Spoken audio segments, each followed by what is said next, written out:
Bem, como você deve ter percebido pelo texto, essa aula de hoje é muito importante, porque as teorias ácido-base que nós vamos estudar permitem a gente estudar de maneira sistemática, classificar um número muito grande de reações. E não apenas um número muito grande de reações, mas reações muito importantes, reações que você precisa compreender bem.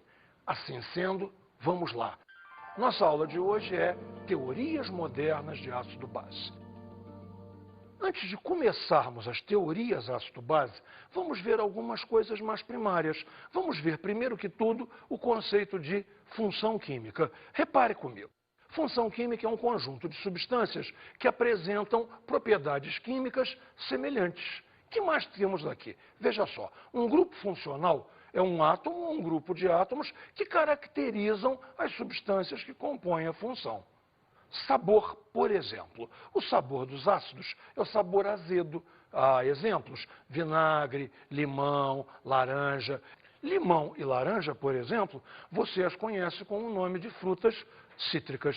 Já as bases, quanto ao sabor, têm um sabor que a gente chama de cáustico ou adstringente. É alguma coisa levemente amarga que, quando você engole, trava a língua como que prende. Um excelente exemplo para isso é o leite de magnésia. Um meio amarguinho, a língua fica meio travada, é isso. Repare mais. Solubilidade em água. Os ácidos, em sua grande maioria, são solúveis. Quase todos são solúveis. Já as bases, elas são insolúveis em sua grande maioria.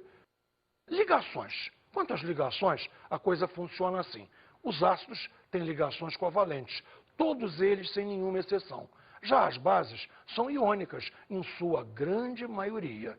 O que mais temos de importante entre ácidos e bases? Essa é fundamental, a sua ação recíproca. O que eu quero dizer com ação recíproca? Isso aqui, repara, ácidos e bases reagem entre si, um destruindo as propriedades do outro. Veja uma coisa importante. Tudo isso que nós vimos agora se chama genericamente propriedades funcionais e foram durante muito tempo usadas como definições. Definição do que é ácido, definição do que é básico. Você já imaginou que loucura? Definir um ácido para saber se ele é azedo, para saber se ele é gosto amargo, se ele trava a língua?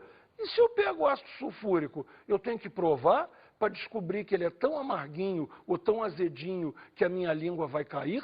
Não me parece uma boa ideia, tá? Mas era assim. A química era toda ela funcional, organolética, sensorial. As propriedades eram usadas como definições.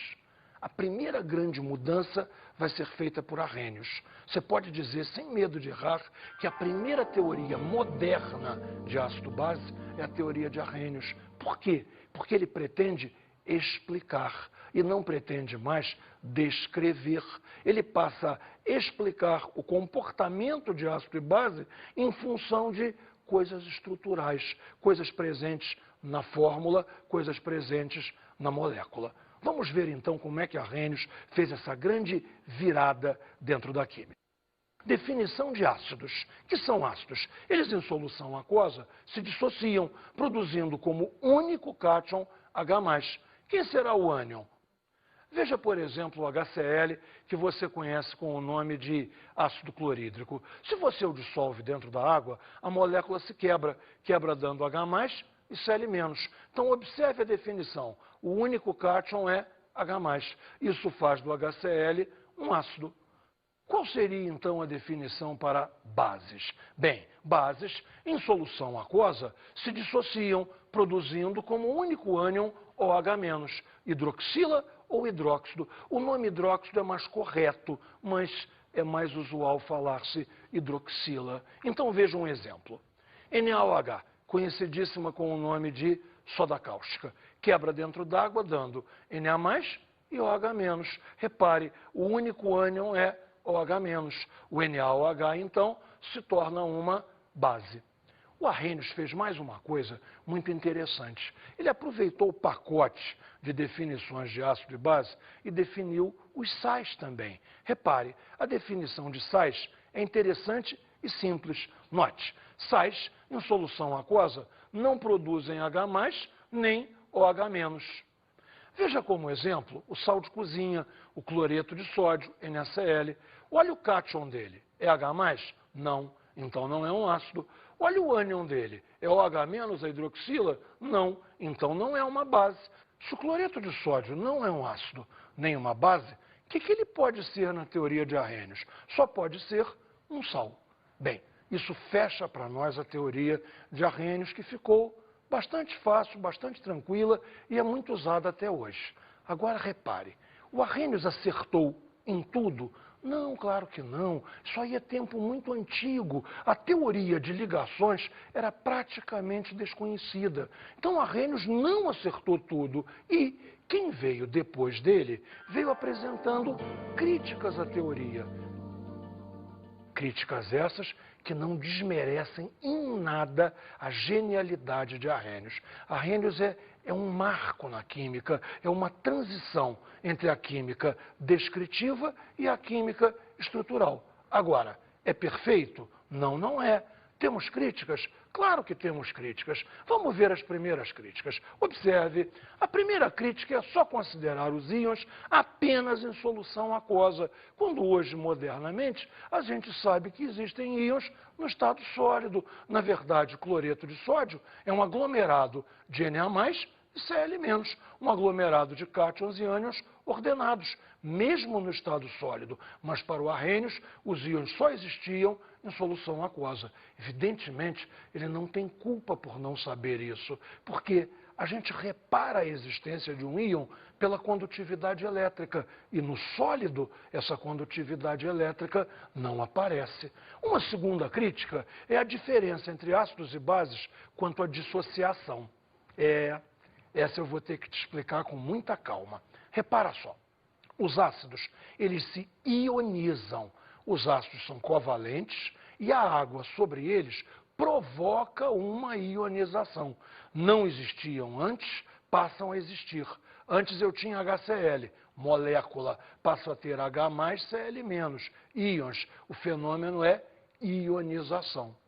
E nas bases? Bem, nas bases é completamente diferente. Nas bases, os íons já existem. NaOH já é iônico, já tem um cátion Na+, e um ânion hidróxido, mesmo no estado sólido. No estado de solução, apenas esses íons se separam. Pega as palavras, estavam associados e se dissociam. Então, repara, ácidos, ionização, bases, dissociação. É diferente. O Arrhenius considerava com exclusividade a água como solvente para ácidos e bases. Ele não considerava a possibilidade de dissolver um ácido ou uma base num álcool, por exemplo, porque a sua época não fazia isso. Modernamente é diferente. Se estuda, por exemplo, a química dos solventes não aquosos, onde você pode fazer a solução de um ácido ou de uma base em amônia líquida, em HF líquido, em alguns casos até em álcool. Veja, o Arrhenius não podia adivinhar, ele não podia prever o futuro. E uma crítica muito séria agora que decorre das ligações. Afinal de contas, seria H+? Modernamente, sabemos que não. Este cátion H+, se associa à molécula da água, criando um cátion mais complexo, porém mais estável, o cátion H3O+, que daqui a pouquinho vamos batizar de hidrônio ou até hidroxônio. Mas isso é uma conversa para a próxima teoria, que é a teoria de Brensted-Lowry, na qual essas críticas todas vão ser resolvidas. Teoria de Brensted-Lowry. Vamos para ela então? Vamos lá, o que é ácido? Ácido é toda espécie química, não importa se molécula ou se íon, capaz de ceder um próton, ceder um H+. Aqui eu tenho que te explicar para você não se perder. H, número atômico 1, um próton e um elétron. H+, perdeu o único elétron que tinha, então só sobrou o próton. Logo, dizer H+ ou dizer próton é absolutamente indiferente. Vou ler de novo a definição de ácido para você. Toda espécie química, não importa se molécula ou íon, capaz de ceder próton, capaz de ceder H+. E qual seria a definição de base? É absolutamente recíproca.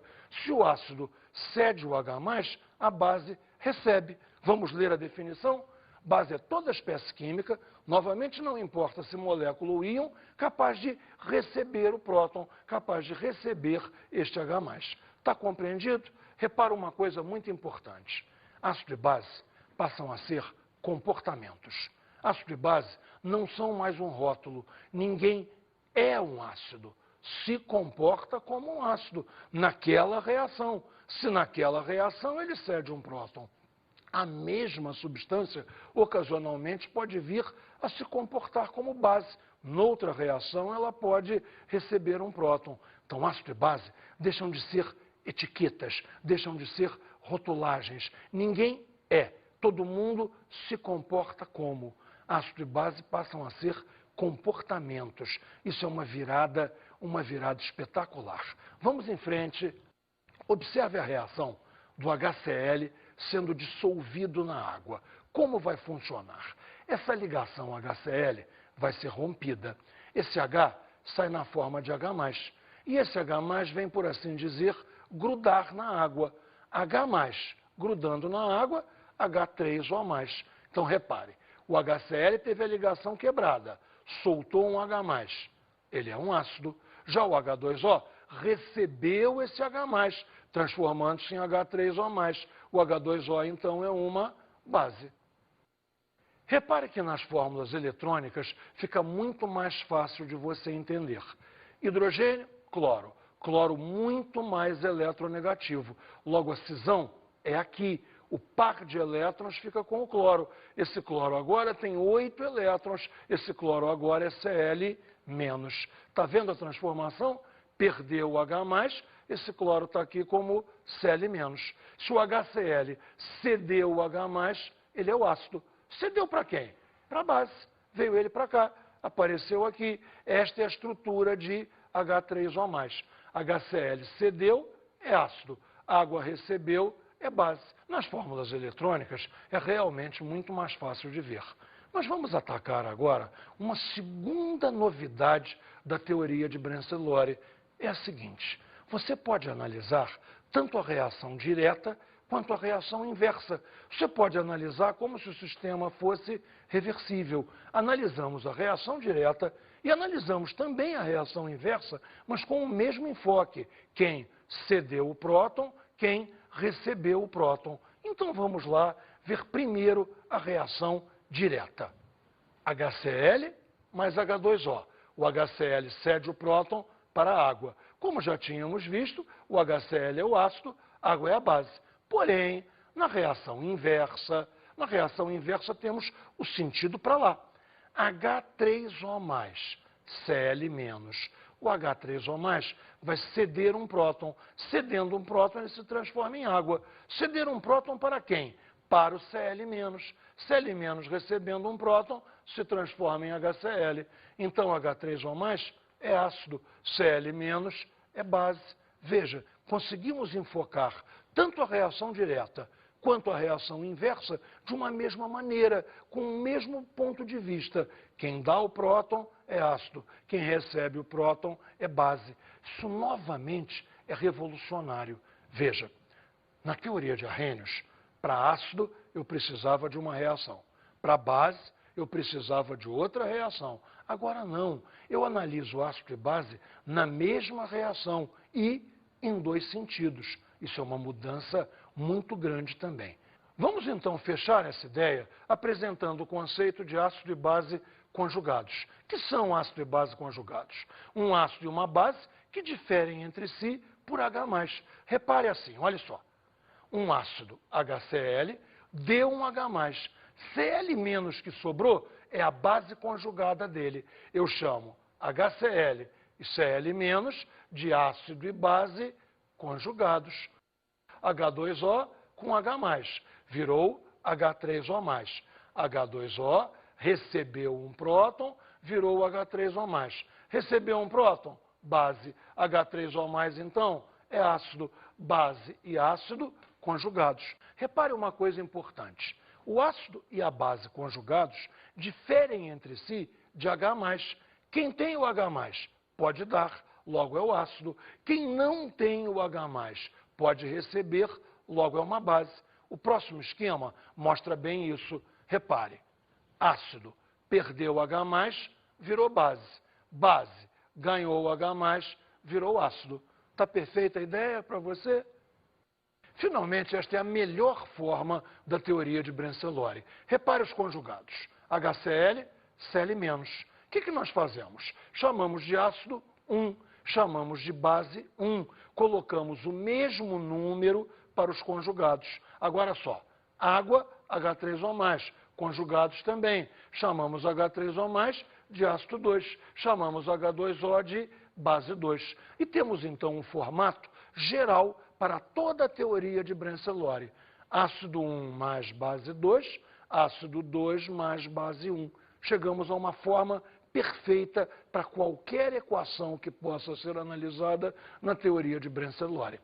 Vamos encerrar o nosso assunto de Brenzellori fazendo comparações entre a teoria de Arrhenius e a teoria de Brenzellori. HCl é um ácido de Arrhenius, reagindo com NaOH, que é uma base de Arrhenius, fornece NaCl e água. Isso aí conflita com a teoria de Brenzellori? Em verdade, não. Repare, o HCl é um ácido de Arrhenius, porque ele quebra dando H+. E ele é um doador de próton. Está perfeito, não tem problema nenhum.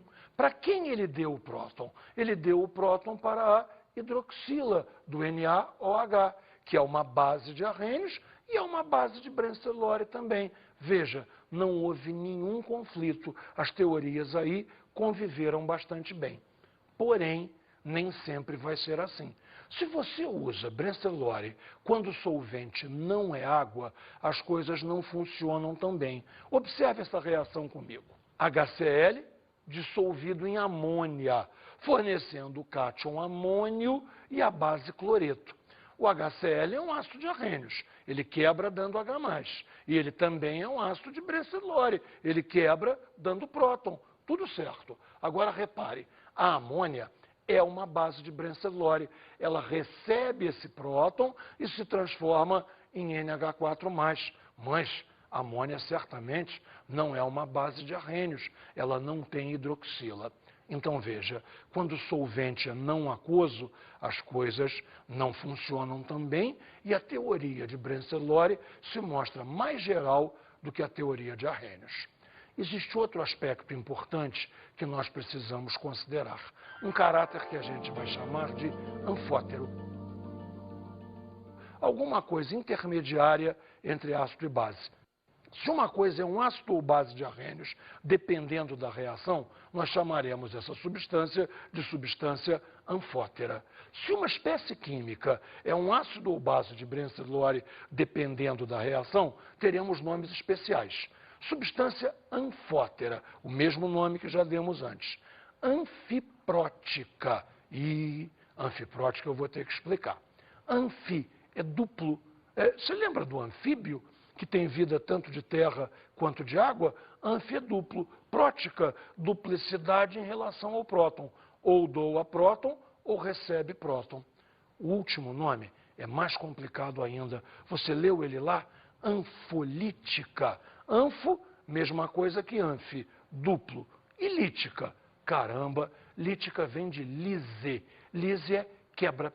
Duplicidade com respeito à quebra. O ácido quebra, separa um H+. A base não quebra, apenas recebe o H+. Duplicidade em relação à quebra. Ou quebra ou não quebra. Se quebra, é ácido. Se não quebra, é base. Entendeu todos os nomes? Um exemplo fundamental de substância anfiprótica, anfolítica, anfótera, tudo que você quiser, é a água. Observe nessas reações. HCl mais água dando H3O mais Cl-. A água aqui é base. De agora em diante, eu não devo mais dizer é. Você lembra que eu disse que agora as coisas não são, se comportam como? Então vamos lá. Nesta reação, a água se comporta como uma base. Agora veja esta outra reação.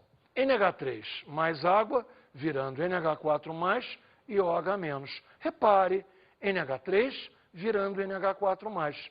Se NH3 virou NH4+, recebeu um próton. Se recebeu um próton, quem pode ter fornecido esse próton a ele? Só pode ter sido a água. Então, um próton da água vem para o NH3, que se transforma em NH4+. A água perdeu um próton, virou hidroxila. Então, a água que está funcionando como ácido.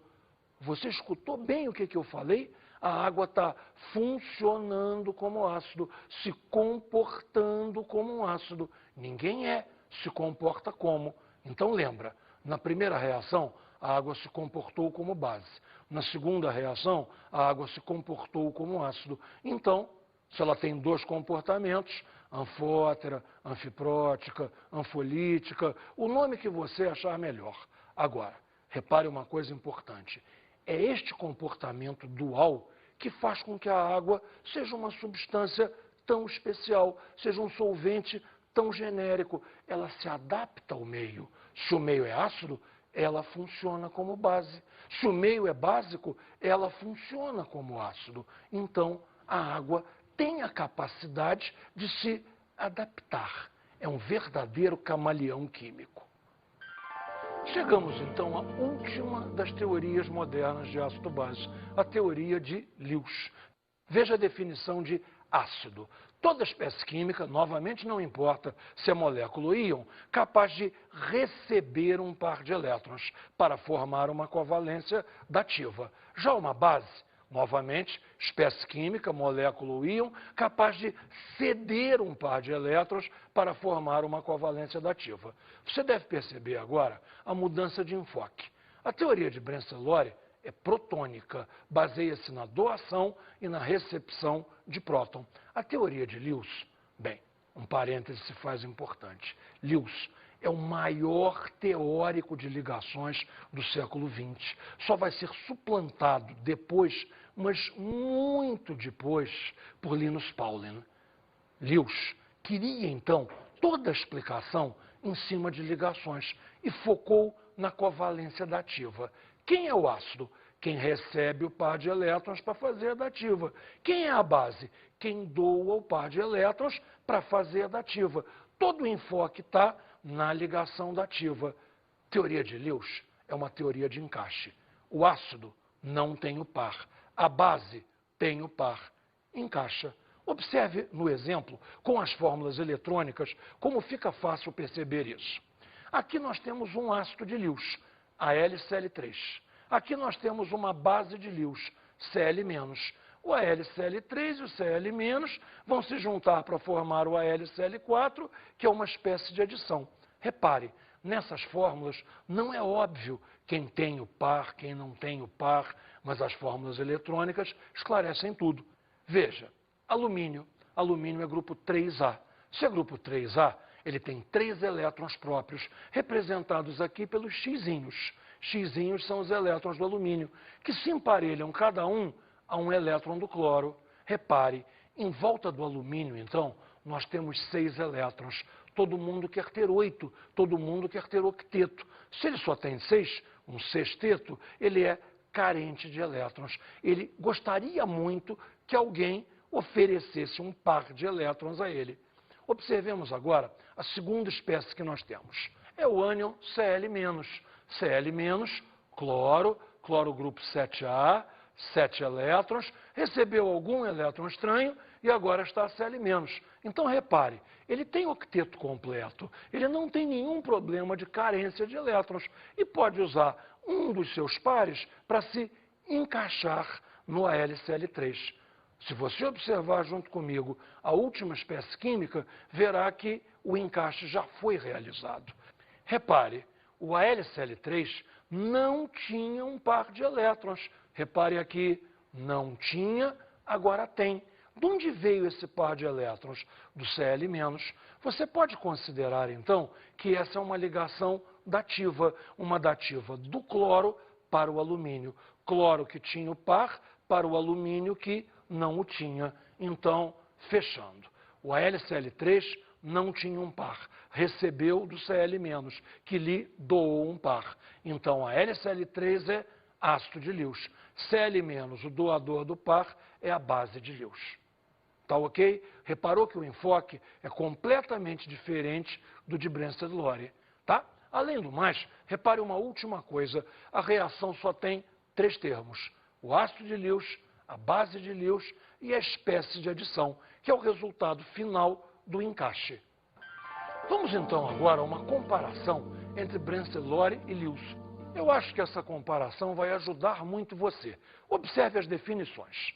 Um ácido de Brensted-Lowry doa próton. Já um ácido de Lewis, ele recebe par de elétrons. Reparou a troca? O ácido de Brensted-Lowry doa próton. O ácido de Lewis recebe par de elétrons. Ficou fácil. Vamos em frente. A base de Brensted-Lowry recebe próton. Já a base de Lewis doa par de elétrons. Novamente uma troca. A base de Brensted-Lowry recebe o próton. A base de Lewis doa par de elétrons. Acho que fica bem fácil para ver assim. É só dizer ao contrário. O contrário de doa é recebe. E o de próton é par de elétrons. Viu que fácil? Gotinha a gotinha, eu tenho que te agradecer muito. Eu tenho certeza que eu não sei mais da aula de química sem você. Mas será que agora você me deixa resolver uns exercícios? Tem uns exercícios importantes para fazer com o pessoal. E você, preste atenção. Olha só, primeiro exercício. Para a reação, olha a reação. CH3COO- mais HF, dando CH3COOH mais F-. Para esta reação, que espécies podem ser consideradas bases de Brensted-Lowry? É muito fácil. Compare, por exemplo, este lado da reação. HF, F-. Ficou fácil, olha só. HF, F-. O HF perdeu o H. O HF, então, deu um próton a alguém, se transformou em F-.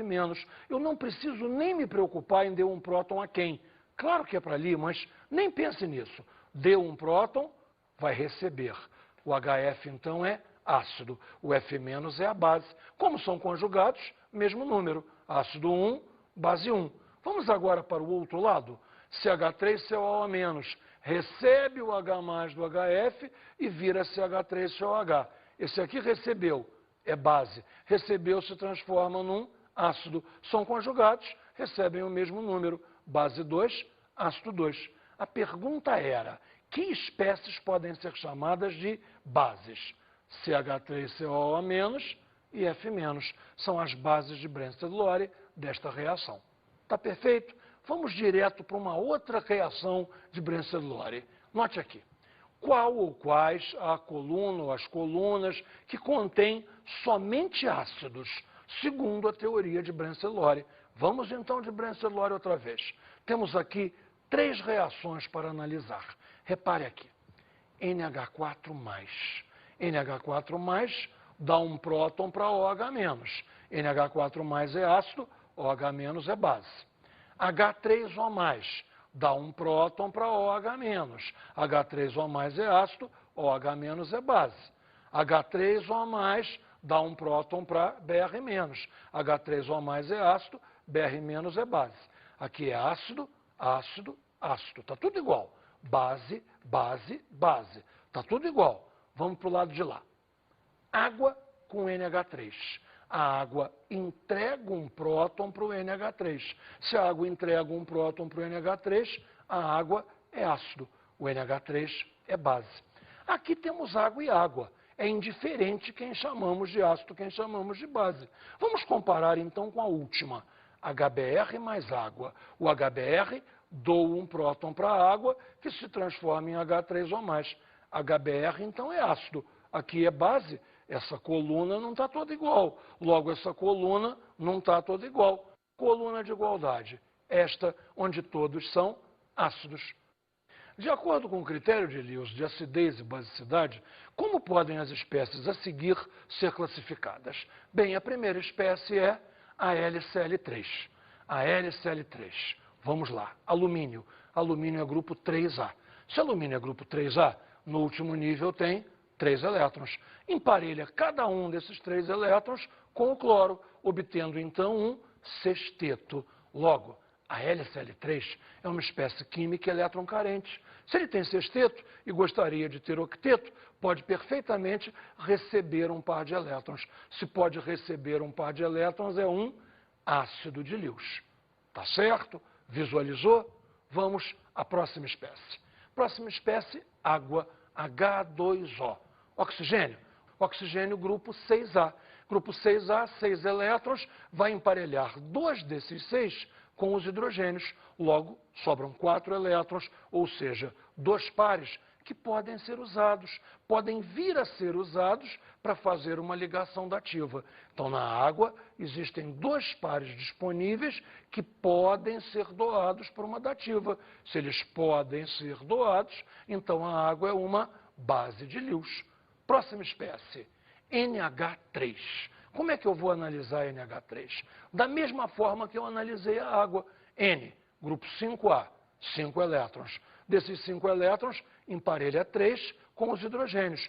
Sobram 2, sobra um par que pode ser doado.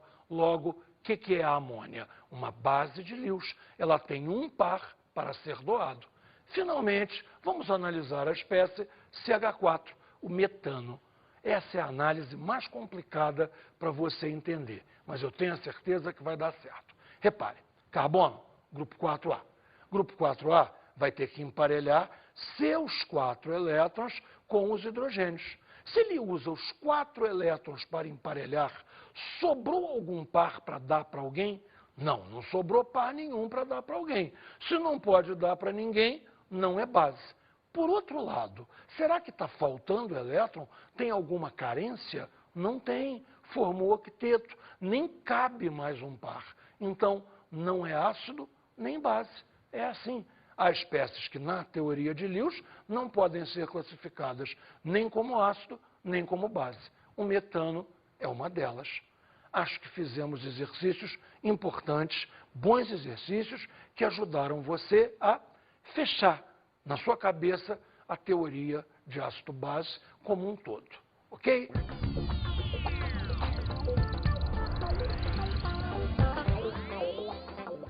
Hoje a minha dica de estudo para você é muito simples.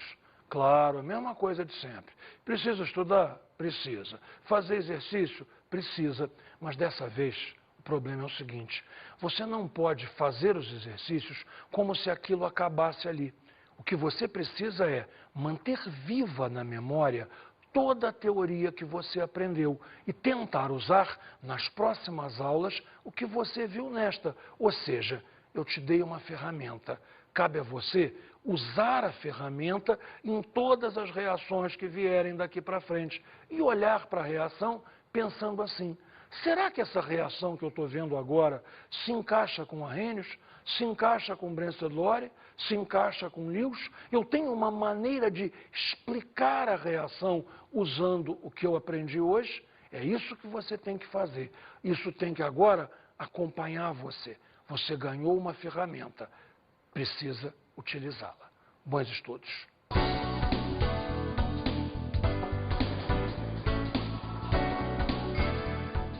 Na aula de hoje estudamos as teorias modernas de ácido-base. Que são as teorias de Arrhenius, Brensted-Lowry e Lewis.